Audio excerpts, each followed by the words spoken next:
রবীন্দ্রনাথ ঠাকুরের জীবন স্মৃতি। সূচনা। স্মৃতির পটে জীবনের ছবি কে আঁকিয়া যায় জানি না, কিন্তু যেই আঁকুক সে ছবিই আঁকে। অর্থাৎ যাহা কিছু ঘটিতেছে তাহার অবিকল নকল রাখিবার জন্য সে তুলি হাতে বসিয়া নাই। সে আপনার অভিরুচি অনুসারে কত কি বাদ দেয়, কত কি রাখে, কত বড়কে ছোট করে, ছোটকে বড় করিয়া তোলে। সে আগের জিনিসকে পাছে ও পাছের জিনিসকে আগে সাজাইতে কিছুমাত্র দ্বিধা করে না। বস্তুত তাহার কাজই ছবি আঁকা, ইতিহাস লেখা নয়। এইরূপে জীবনের বাহিরের দিকে ঘটনার ধারা চলিয়াছে, আর ভিতরের দিকে সঙ্গে সঙ্গে ছবি আঁকা চলিতেছে। দুইয়ের মধ্যে যোগ আছে, অথচ দুই ঠিক এক নহে। আমাদের ভিতরের এই চিত্রপটের দিকে ভালো করিয়া তাকাইবার আমাদের অবসর থাকে না। ক্ষণে ক্ষণে ইহার এক একটা অংশের দিকে আমরা দৃষ্টিপাত করি, কিন্তু ইহার অধিকাংশই অন্ধকারে অগোচরে পড়িয়া থাকে। যে চিত্রকর অনবরত আঁকিতেছে, সে যে কেন আঁকিতেছে তাহার আঁকা যখন শেষ হইবে, তখন এই ছবিগুলি যে কোন চিত্রশালায় টাঙাইয়া রাখা হইবে তাহা কে বলিতে পারে? কয়েক বছর পূর্বে একদিন কেহ আমাকে আমার জীবনের ঘটনা জিজ্ঞাসা করাতে একবার এই ছবির ঘরে খবর লইতে গিয়াছিলাম। মনে করিয়াছিলাম জীবন বৃত্তান্তের 2-4টা মোটামুটি উপকরণ সংগ্রহ করিয়াই ক্ষান্ত হইব, কিন্তু দ্বার খুলিয়া দেখিতে পাইলাম জীবনের স্মৃতি, জীবনের ইতিহাস নহে। তাহা কোন এক অদৃশ্য চিত্রকরের স্বহস্তের রচনা। তাহাতে নানা জায়গায় যে নানা রং পড়িয়াছে তাহা বাহিরের প্রতিবিম্ব নহে।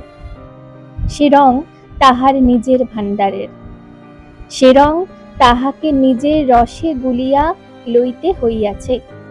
সুতরাং পটের উপর যে ছাপ পড়িয়াছে তাহা আদালতে সাক্ষ্য দিবার কাজে লাগিবে না। এই স্মৃতির ভাণ্ডারে অত্যন্ত যথাযথরূপে ইতিহাস সংগ্রহের চেষ্টা ব্যর্থ হইতে পারে, কিন্তু ছবি দেখার একটা নেশা আছে, সেই নেশা আমাকে পাইয়া বসিল।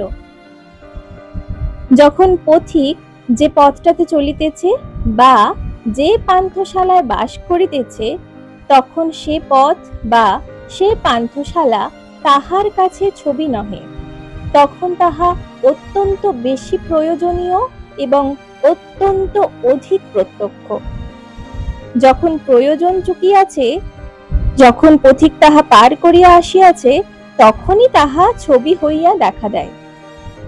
জীবনের প্রভাতে যে সকল শহর এবং মাঠ, নদী এবং পাহাড়ের ভিতর দিয়া চলিতে হইয়াছে, অপরাহ্নে বিশ্রামশালায় প্রবেশের পূর্বে যখন তাহার দিকে ফিরিয়া তাকানো যায়, তখন আসন্ন দিবাবসানের আলোকে সমস্তটা ছবি হইয়া চোখে পড়ে।